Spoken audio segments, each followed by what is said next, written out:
ನಮ್ಮ ಹಿರಿಯರು 4 ಮಾರ್ಗ ಕೊಟ್ಟಿದ್ದಾರೆ.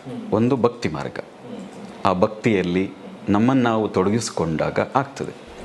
ಎರಡನೇದು ಕರ್ಮ ಮಾರ್ಗ, ನಿಷ್ಕಾಮ ಕರ್ಮ, ಅಂದರೆ ಅದರಿಂದ ಏನೋ ನನಗೆ ಅಪೇಕ್ಷೆ ಇಲ್ಲದೆ ಶುದ್ಧ ಮನಸ್ಸಿನಿಂದ ಕೆಲಸ ಮಾಡ್ತಾ ಹೋದರೂ ಕೂಡ, ಯಾವುದೇ ಪ್ರತಿಫಲ ಅಪೇಕ್ಷೆ ಇಲ್ಲದೆ ಕೆಲಸ ಮಾಡ್ತಾ ಹೋದಾಗಲೂ ಕೂಡ ಆ ಅನುಭವಗಳಾಗ್ತದೆ.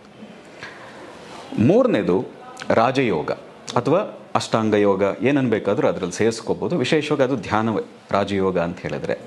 ಆ ರಾಜಯೋಗದಲ್ಲಿಯೂ ಕೂಡ ತೊಡಗಿದಾಗ ಒಬ್ಬ ಗುರುವಿನ ಮೂಲಕ ಆ ಮಾರ್ಗವನ್ನು ತಿಳಿದು ರೆಗ್ಯುಲರ್ ಪ್ರಾಕ್ಟೀಸ್ ಮಾಡ್ತಾ ಹೋದಾಗಲೂ ಕೂಡ ಆ ರಾಜಯೋಗದಲ್ಲೂ ಆಗ್ತದೆ.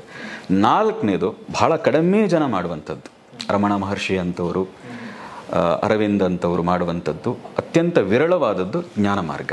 ಅಲ್ಲಿ ಕೇವಲ ಪೂಜೆ ಇಲ್ಲ, ಪುರಸ್ಕಾರ ಇಲ್ಲ, ಹೋಮ ಹವನಗಳಿಲ್ಲ, ನಾನು ಯಾರು ಅನ್ನೋದನ್ನು ನಮಗೆ ನಾವೇ ಪ್ರಶ್ನೆ ಹಾಕೊಳ್ತಾ ಹೋಗೋದು.